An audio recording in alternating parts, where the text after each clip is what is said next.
నమస్కారం. ప్రభుత్వ పథకాల అప్డేట్స్ ముఖ్యంగా ఇందిరమ్మ ఇళ్లకు సంబంధించి ప్రతి డౌట్ క్లియర్ చేస్తూ వీడియోస్ అయితే వస్తాయి. తప్పకుండా సబ్స్క్రైబ్ చేసుకోండి. వీడియోస్ అయితే లైక్ చేస్తూ ఉండండి.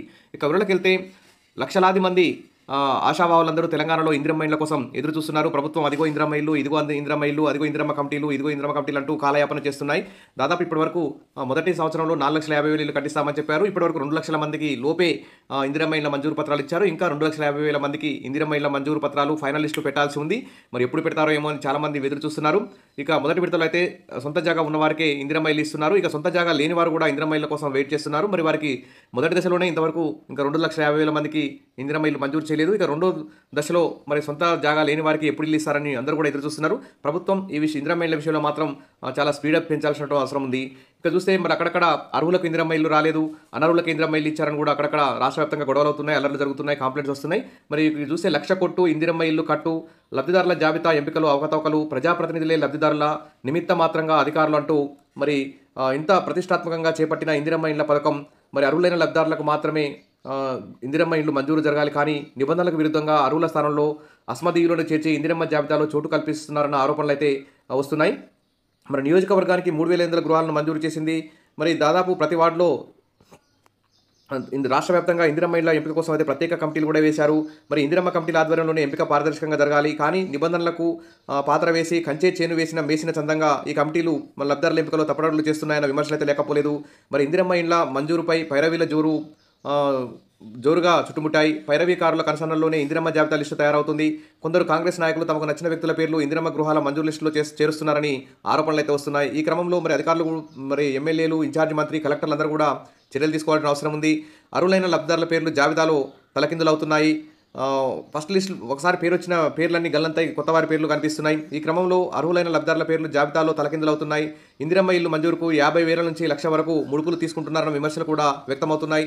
పైసలు ఇస్తేనే ఇందిరమ్మ ఇళ్ల మంజూరు లిస్టులో పేరుంటుంది అంటూ ఇక్కడ రాష్ట్ర వ్యాప్తంగా ఎగ్జాంపుల్ చూస్తే బెల్లంపల్లి, తాండూరు, నిన్నెల, కన్నెపల్లి, వేమనపల్లి, ఈ విధంగా బెల్లంపల్లికి అర్బన్ సంబంధించి కొన్ని ఎగ్జాంపుల్ ఇక్కడ చూస్తున్నాం. మరి నిమిత్త మాత్రంగా అధికారులు ఇందిరమ్మ లబ్ధిదారుల ఎంపిక ప్రక్రియ కమిటీలకు అప్పగించడం వల్ల అధికారులు తంతుకు దూరంగా ఉన్నారు. మరి లబ్ధిదారులు ఎంపికలో న్యాయ నిర్ణేతలు కావడంతో అధికారులు నిమిత్త మాత్రంగా మిగిలిపోయారు.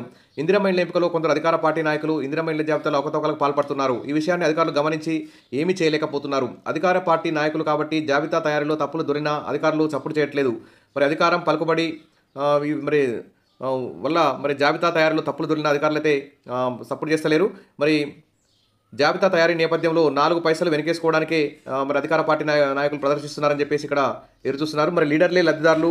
మొదటి విడతగా మంజూరైన ఇందిరమ్మ ఇళ్లలో పేదలకు అరకొరగా ఇల్లు మంజూరవుతున్నాయి. సన్యాసుల జోలెలను గుంజుకున్నట్లు లబ్ధిదారులను కాలదని వారి ఇళ్లను ప్రతి వార్డులో మాజీ ప్రజాప్రతినిధులు కూలగొట్టడంపై దుమారం లేచింది. రాష్ట్రంలో దాదాపు ఇలాంటి సంఘటనలు చర్చనీయాంశంగా మారాయి. పేదలకు దక్కాల్సిన ఇందిరమ్మ ఇళ్లను క్షేత్రస్థాయిలో లీడర్లే కాజేయడం పట్ల లబ్ధిదారులు ఆగ్రహం వ్యక్తం చేస్తున్నారు. ఈ వ్యవహారం కాంగ్రెస్ పార్టీకి తలనొప్పిగా మారింది. మరి కుటుంబ సభ్యుల ప్రజాప్రతినిధుల కుటుంబ సభ్యులు వారి పేర్లు లబ్ధిదారుల జాబితాలో కనిపించడం విడ్డూరంగా ఉందని ఇక్కడ పలువురు ఏకరువు పెడుతున్నారు. ఏకంగా ఓ మాజీ ప్రజాప్రతినిధి సతీమణి పేరిట ఇల్లు మంజూరు కావడం ఈ సంఘటన వెలుగు చూసింది.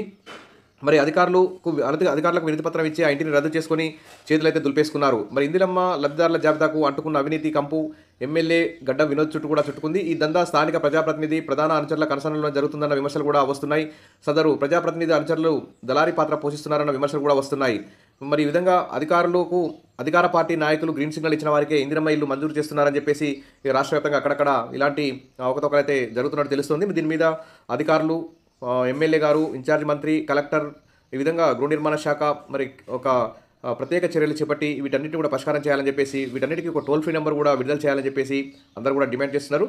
Wish all the best. మరిన్ని అప్డేట్స్ కోసం మన ఛానల్ని సబ్స్క్రైబ్ చేసుకోండి, వీడియోస్ లైక్ చేయండి. Thank you.